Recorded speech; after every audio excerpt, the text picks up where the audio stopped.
Hello, welcome to my channel. My name's Terigrayce. I have been working on Legit Kits Land of the Free, and I finally have the quilt top done and getting ready to load it on the long arm. So before I do that, I wanted to just mention a couple of things. When I showed you on the last video, I was showing you how to connect templates. Well, when you start sewing the blocks together, just treat them as if they're one big template.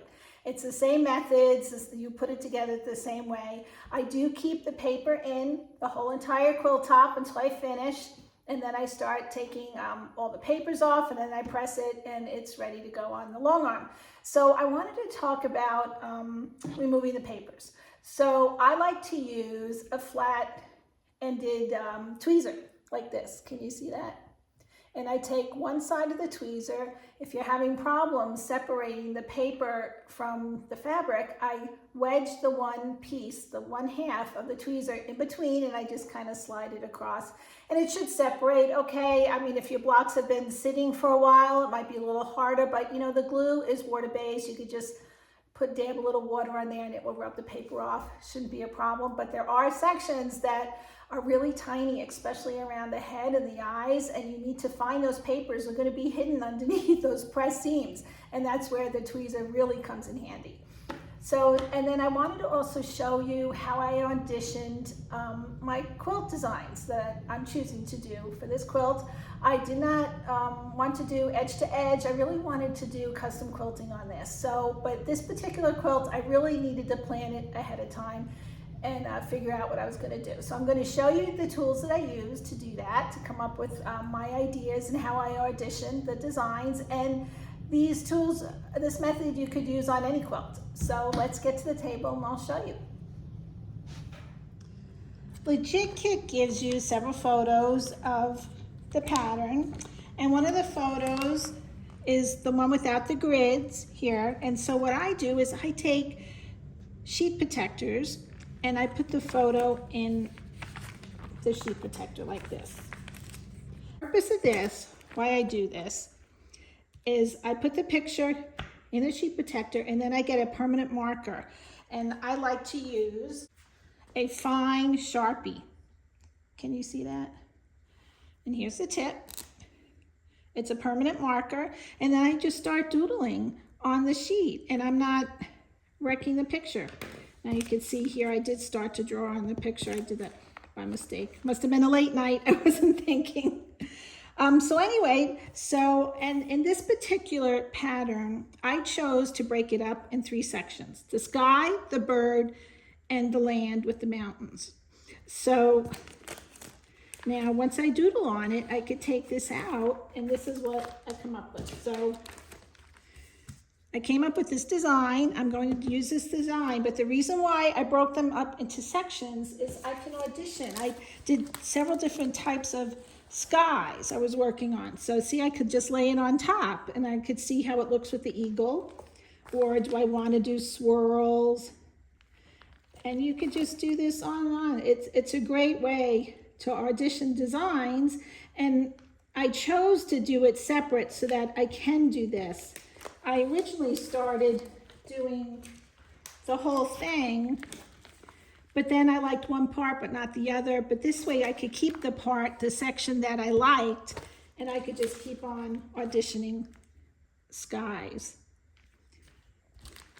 You know, whichever one I want to do. And then, so then I go to the ground, and I decided I'm going to break these up into quadrants, and I think I might do lineal contemporary designs to get the contrast between the free motion of the feathers. So it helps me figure out what I want to do, and you could just audition. Now you can, to get the most out of your sheets, you can do it on both sides, but if you do that, you should put printer paper inside, but you won't be able to layer it on top. So here's an example of how I did it on 2 different sides, but I really like the option to audition and try out different designs in different areas. So and you could do that with any pattern. You could take a photo of your quilt. If you have a printer at home, you could print it out at home, Or I have a local pharmacy here that has a Photoshop section for like $1 or so. I could get a picture. I just download my photo on their website and I order the photo and I just go there and pick it up.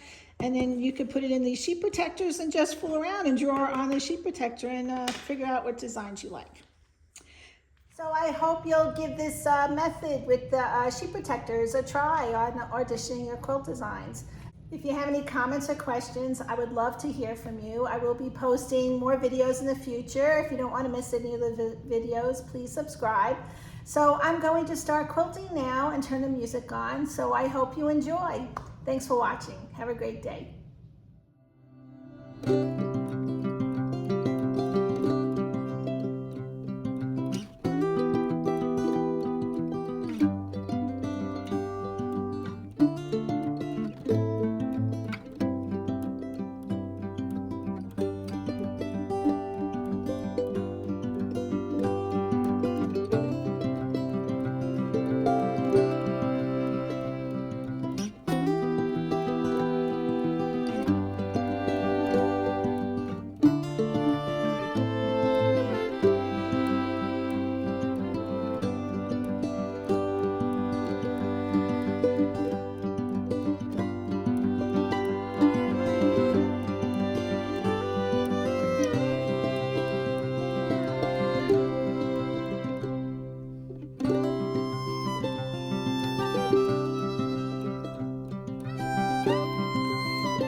So I decided to break the sky up into quadrants the same way I'm going to do the land. So each quadrant will have a different fill design.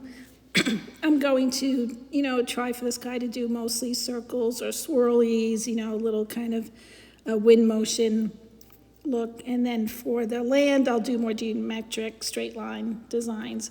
So these fill designs that you're seeing, through the years I've collected books and design ideas to put in my library. And these designs I was inspired by Leah Day's book, 365 Free Motion Quilting Designs. She has wonderful ideas and lots of fill designs to choose from. And she also, if you do a search on YouTube, she has many tutorials on how to do these designs. So I wanted to give credit where credit's due. So a lot of these I did get from that book. And I'll put it in the description at the bottom of this video too. So enjoy.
you.